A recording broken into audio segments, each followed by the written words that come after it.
Hi hello Telangana రాష్ట్ర ప్రజలు నమస్తే, గుడ్ మార్నింగ్, శుభోదయం. ఈరోజు తెలంగాణ పత్రికలోని మెయిన్ పేజ్ వార్తా విశేషాలు ఎట్లా ఉన్నాయి ఒకసారి మనం చూద్దాం. తెలంగాణకు బారాస భాజపా ఏం చేశాయి? ముఖ్యమంత్రి రేవంత్ రెడ్డి. వనపర్తి తనకు చదువుతో పాటు సంస్కారం నేర్పిందని ముఖ్యమంత్రి రేవంత్ రెడ్డి అన్నారు. వనపర్తి విద్యార్థిగా తెలంగాణకు వన్నె తెచ్చాడని కీర్తి తీసుకొస్తానని హామీ ఇచ్చారు. స్థానిక పాలిటెక్నిక్ కళాశాల ఆవరణలో ఏర్పాటు చేసిన ప్రజాపాలన ప్రగతిపాట బహిరంగ సభలో సీఎం ప్రసంగించారు. గతంలో వనపర్తికి రాజకీయాల్లో కక్షలు, ధన ప్రభావం ఉండేది కాదు. 5 ఏళ్ల క్రితం ఇక్కడ నుంచి ఎన్నికైన ఎమ్మెల్యే రాజకీయాలు కలుషితం చేశారు. కేసీఆర్ 10 ఏళ్లు తెలంగాణకు ముఖ్యమంత్రిగా ఉన్నారు. మోడీ 12 ఏళ్లుగా ప్రధానిగా ఉన్నారు. తెలంగాణకు భాజపా బారాస ఏం చేశాయి? ప్రభుత్వం ఏర్పడిన తర్వాత రైతులకు 21,000 కోట్ల రుణమాఫీ జరిగిందా లేదా చెప్పాలని రైతులకు విజ్ఞప్తి చేస్తున్న బారాస చెప్పాలని రైతులకు విజ్ఞప్తి చేస్తున్నారు.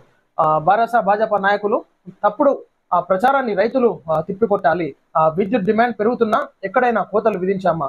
200 యూనిట్ల వరకు ఉచిత విద్యుత్ ఇస్తున్నామా లేదా? మహాలక్ష్మి పథకం ద్వారా మహిళలకు ఆర్టీసీ బస్సుల్లో ఉచిత ప్రయాణ సదుపాయం కల్పిస్తున్నాం. 65 లక్షల మంది మహిళలు స్వయం సహాయక సంఘాల్లో సభ్యులుగా ఉన్నారు. సో ఏదైతే నిన్న వనపర్తికి ఏదైతే ఓపెనింగ్ కి వెళ్ళడం జరిగిందో దానికి పాలిటెక్నిక్ కళాశాల ఆవరణలో మరి ఒక మీటింగ్ ఏర్పాటు చేసుకోవడం జరిగింది. సో తెలంగాణ రాష్ట్రంలో మేము ఏ విధంగా ఇచ్చిన హామీలు నెరవేరుస్తున్నామని చెప్తున్నారు. సో రేవంత్ రెడ్డి గారు ఇంకా పెండింగ్ లో ఉన్నాయి. మీరు కళ్యాణ లక్ష్మి ఇవ్వాలి, తులం బంగారం ఇవ్వాలి, 2 లక్షలు ఇవ్వాలి. ఎంతో మంది నిరుపేదలు పెళ్ళైనాక వారు కొంచెం సహాయార్థకంగా గత ప్రభుత్వం కళ్యాణ లక్ష్మి అనేది ముందుకు తీసుకురావడం జరిగింది. సో మీరు దానికి బెనిఫిట్ గా ఇంకా తుల బంగారు ఇస్తాము, 2 లక్షలు ఇస్తామని చెప్పేసి అన్నారు. సో ఆ ప్రాసెస్ కూడా స్టార్ట్ చేయండి. ఎందుకంటే ఈనాడు నిరుపేదలు పెళ్లి చేస్తే అదొక దానికి కొంచెం చేదోడుగా ఉంటుంది, హెల్ప్ఫుల్ గా ఉంటుంది. కాబట్టి ఇచ్చిన హామీలు 100 రోజుల్లోనే మేము అమలు చేస్తామన్నారు. సో రుణమాఫీలు ఇంకా చాలా మంది ఊర్లలో, గ్రామాలలో రైతులకు కాలేదు. అదేవిధంగా ఇందిరమ్మ ఇల్లులు అన్నారు. సో అది ఎప్పుడు వస్తుంది, ఎప్పటి వరకు అవుతుంది? పురోగతిన ఏ ప్రాసెస్ ఉన్న రేషన్ కార్డులు కూడా చాలా ఇబ్బంది పడుతున్నారు.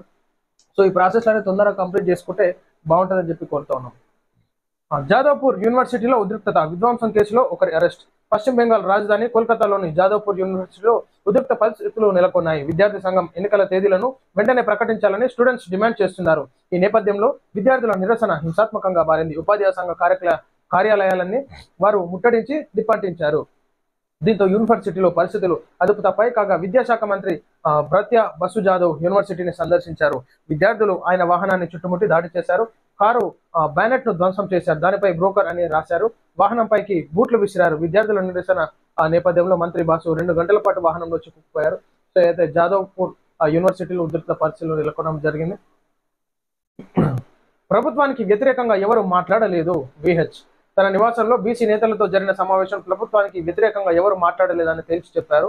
అలాగే బీసీ కులగణన బీజేపీ, బీఆర్ఎస్ నేతలు కూడా సహకరిస్తామని తెలిపారని, త్వరలో సీఎం అపాయింట్మెంట్ కోరుతున్నామని ఆయన తెలిపారు. సీఎం అపాయింట్మెంట్ ఇస్తే ఆయనతో మాట్లాడి మున్నూరు కాపు సభ ఎప్పుడు ఎక్కడ పెడతామో చెబుతానని విహెచ్ అన్నారు. పార్టీలో 1-2 నేతలు నాపై కోపంగా ఉండొచ్చు, కానీ తాను పార్టీకి చెడు చేయనని ఈ సందర్భంగా వి హనుమంతరావు తేల్చి చెప్పారు.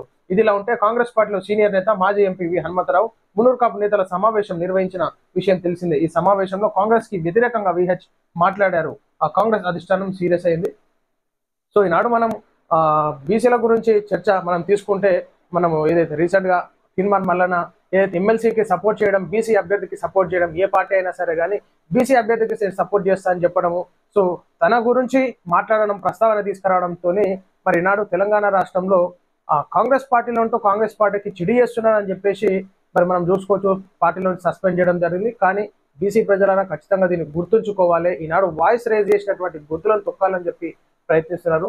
సో బీసీ ప్రజలకు న్యాయం జరగాలంటే పోరాటం ఖచ్చితంగా చేయాలి. ప్రతి ఇంటి నుంచి ఒకరు రావాలి. మాకెందుకు అనుకుంటే మీ భవిష్యత్తులో నాశనం అయితే, పిల్లల జీవితాలు ఆగమైతాయి అని చెప్పేసి తెలియజేస్తున్నాం. బీఆర్ఎస్ నాయకుడికి కేసీఆర్ ఆర్థిక సాయం. ఖమ్మం జిల్లా బీఆర్ఎస్ నాయకుడు డోకుపర్తి సుబ్బారావుకి పార్టీ అధినేత కేసీఆర్ ఆర్థిక సాయం అందజేశారు. కొంతకాలంగా సుబ్బారావు అనారోగ్యంతో బాధపడుతున్నారు. విషయం తెలుసుకున్న కేసీఆర్ ఆయన ఎర్రవల్లిలో తన నివాసానికి ఆహ్వానించారు. సో ఇట్లా అంటే బీఆర్ఎస్ నాయకుడు ఆర్థిక సాయం చేస్తున్నారు. కార్యకర్తలు, ఎవరు నిరుపేదలు, టీఆర్ఎస్ పార్టీ వాళ్ళు కేసీఆర్ గారు ఇట్లా ఆర్థిక సాయం చేస్తారు. దయచేసి ఎవరు నిరుపేదలు ఉంటే ఎవరు, ఎందుకంటే మన హాస్పిటల్ చక్కగా లేవు, మన స్కూళ్ళు చక్కగా లేవు, విద్యార్థులకు కూడా ఈనాడు కష్టపడి పెట్టాలంటే పెట్టలేనటువంటి పరిస్థితి. కాబట్టి ఆర్థికంగా సహాయం కావాలంటే కేసీఆర్ గారి దగ్గరికి సంప్రదించండి. కేసీఆర్ దగ్గరికి పోతే ఆర్థిక సహాయం చేస్తారు. ఎందుకంటే వాళ్ళ హయాంలో గవర్నమెంట్ హాస్పిటల్ మంచిగా చేసి ఉంటే ఈ పరిస్థితి రాకపోతుండే కదా. డైరెక్ట్ పోయి ట్రీట్మెంట్ చేసుకుంటారు గవర్నమెంట్ హాస్పిటల్లో. ఖచ్చితంగా ఆర్థిక సహాయం చేయాలి కేసీఆర్ గారు. మీరు ఇలే ఉండాలి, ప్రజల దీవెనలు మీకు ఎప్పుడు ఉండాలి.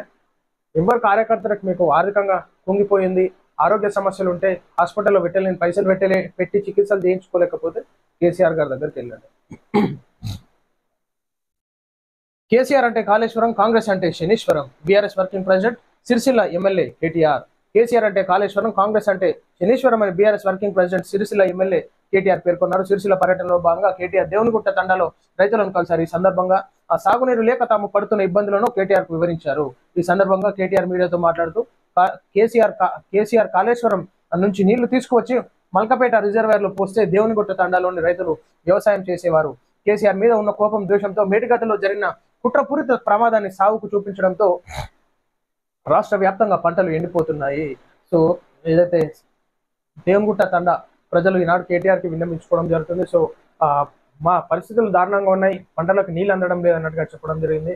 సో ఈనాడు కేసీఆర్ గారు తీసుకున్నటువంటి నిర్ణయం కాళేశ్వరంతో తెలంగాణ రాష్ట్ర వ్యాప్తంగా సస్యశ్యామలంగా అయినాయి చెరువులన్నీ లింకు కాలువలతోని. కానీ ఈనాడు కాంగ్రెస్ ప్రభుత్వం వచ్చినాక ఈ విధమైనటువంటి పరిపాలన చేస్తుంది అన్నట్టుగా కేసీఆర్ అంటే కాళేశ్వరం, కాంగ్రెస్ అంటే శనీశ్వరం అన్నట్టుగా ఇక్కడ ప్రస్తావన తీసుకురావడం జరిగింది. ప్రజలు తప్పకుండా గుర్తుపెట్టుకుంటారు. కేసీఆర్ కాళేశ్వరం, కాంగ్రెస్ శనీశ్వరం అని చెప్పేసి చెప్తా ఉన్నారు కేటీఆర్ గారు. ఇక 4 ఏళ్ళ టైం ఉంది, ఖచ్చితంగా ప్రజలే తీర్పిస్తారు. మరలా ఏ విధమైనటువంటి పాలన కావాలో ప్రజలు కోరుకుంటారు. కానీ రైతులను మాత్రం ఆదుకోవాలి, నీటికి ఇబ్బంది పెట్టొద్దు. ఖచ్చితంగా సస్యశ్యామలంగా పంట పొలాలు పండాలంటే కాలువల ద్వారా ప్రతి గ్రామాలకి, ప్రతి చెరువులుగా లింక్ ఇస్తే ఉన్నటువంటి గ్రౌండ్ వాటర్ పెరిగి పంట పొలాలు పండించుకునేటటువంటి పరిస్థితి ఉంటుంది. కాబట్టి దానిపైన అధికారులు చర్యలు తీసుకోవాలని చెప్పేసి కోరుతున్నాం. అవసరమైతే రోబోల సహాయంతో ఎస్ఎల్బిసి టనల్ పనులు. సీఎం రేవంత్ రెడ్డి ఎలాంటి ప్రాణ నష్టం ఉండకూడదనే ఉద్దేశంతో ఎస్ఎల్బిసి టనల్ పనుల్లో మనుషులు, మిషన్లతో పాటు అవసరమైతే రోబోల సాయం తీసుకునే అంశాన్ని పరిశీలించాలని ముఖ్యమంత్రి రేవంత్ రెడ్డి అధికారులను ఆదేశించారు. సొరంగంలో 8 మంది గల్లంతైన నేపథ్యంలో సహాయక చర్యలను సీఎం, మంత్రులు టనల్లోకి వెళ్లి స్వయంగా పరిశీలించారు. అనంతరం ఎస్ఎల్బిసి వద్ద అన్ని విభాగాల అధికారులు, ఏజెన్సీలతో సహాయక చర్యలపై సమీక్షించారు. అనంతరం సీఎం మీడియాతో మాట్లాడారు. ఎస్ఎల్బిసి టనల్ను 2005-6లో ప్రారంభించారు. 2014 తెలంగాణ ఏర్పడే నాటికి 32 కిలోమీటర్ల టనల్ పూర్తయింది. కానీ గత 10 ఏళ్లుగా భారత ప్రభుత్వం ఎస్ఎల్బిసిని పట్టించుకోలేదు. ఈ పనులు చేస్తున్న సంస్థ విద్యుత్ బిల్లులు చెల్లించలేదని విద్యుత్ సరఫరా కూడా నిలిపివేశారు. దీంతో గత 10 ఏళ్లుగా టనల్ పనులు ఎక్కడివి అక్కడే నిలిచిపోయాయి. నల్గొండ జిల్లాలో ఫ్లోరైడ్ ప్రాంతానికి కృష్ణా జలాలు అందించాలని నిర్ణయించాం.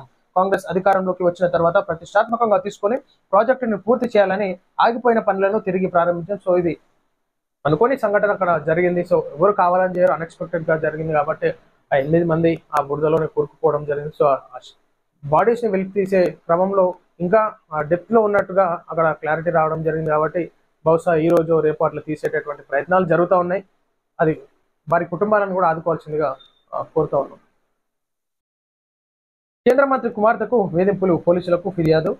తన కుమార్తెను కొందరు యువకులు వెంబడించి వేధింపులకు పాల్పడుతున్నారు. కేంద్ర యువజన వ్యవహారాల శాఖ సహాయక మంత్రి రక్ష ఖడ్సే పేర్కొన్నారు. జల్గావ్ జిల్లా ముఖై సాగర్ లో మహాశివరాత్రి సందర్భంగా నిర్వహించిన కార్యక్రమంలో తన కుమార్తెను, ఆమె స్నేహితులను కొందరు యువకులు వేధించారని అన్నారు. ఆదివారం కేంద్ర మంత్రి తన కుమార్తెతో సహా ముఖై నగర్ పోలీస్ స్టేషన్ లో ఫిర్యాదు చేశారు. నిందితులను అరెస్ట్ చేయాలని డిమాండ్ చేశారు. ఫిర్యాదు అనంతరం ఆమె మీడియాతో మాట్లాడుతూ 2 రోజుల క్రితం తన కుమార్తె, ఆమె స్నేహితులతో కలిసి సంత్ ముఖై యాత్రకు వెళ్లారని అన్నారు. అక్కడ వారిని కొందరు వెంబడించి వేధింపులకు పాల్పడ్డారని అన్నారు. వీడియోలు చిత్రీకరించారని, వెంబడించారని అన్నారు. వేధింపులపై పోలీసులకు ఫిర్యాదు చేసేందుకు వచ్చానని అన్నారు. అత్యున్నత పదవిలో ఉన్న తన కుమార్తెకు ఎటువంటి పరిస్థితి ఎదురైతే రాష్ట్రంలో సాధారణ బాలికల పరిస్థితి ఏమిటని ప్రశ్నించారు. ఖచ్చితంగా ఈనాడు మహిళా సెక్యూరిటీ ఖచ్చితంగా మనం పెంపొందించుకోవాలి. ఎందుకంటే ఈనాడు మహిళల పైన అఘాయిత్యాలు, హత్యలు జరుగుతున్నాయి కాబట్టి, రేప్ కేసెస్ జరుగుతున్నాయి కాబట్టి ఖచ్చితంగా పోలీసులు ఎప్పటికప్పుడు నిఘా నేత్రాలతో, పోలీసు పకడ్బందీగా షీ టీమ్స్తో ఖచ్చితంగా ఫోకస్ పెట్టాలి. ఈనాడు మహిళలను కాపాడుకోవాల్సినటువంటి బాధ్యత ఎంతైనా ఉంది కాబట్టి దానిపైన చర్యలు తీసుకొని ఆ వేధించిన వారిపైన కూడా చర్యలు తీసుకోవాలని చెప్పేసి కోరుతున్నాం. సో ఇది ప్రజలారా మనం చూస్తున్నాం ఈరోజు తెలంగాణ పత్రికలోని మెయిన్ పేజ్ ఎడిషన్ వార్తా వివరాలు. దయచేసి వీడియోని అందరూ లైక్ చేసి షేర్ చేయవలసిందిగా కోరుతాం. అందరికి సెలవు, నమస్తే.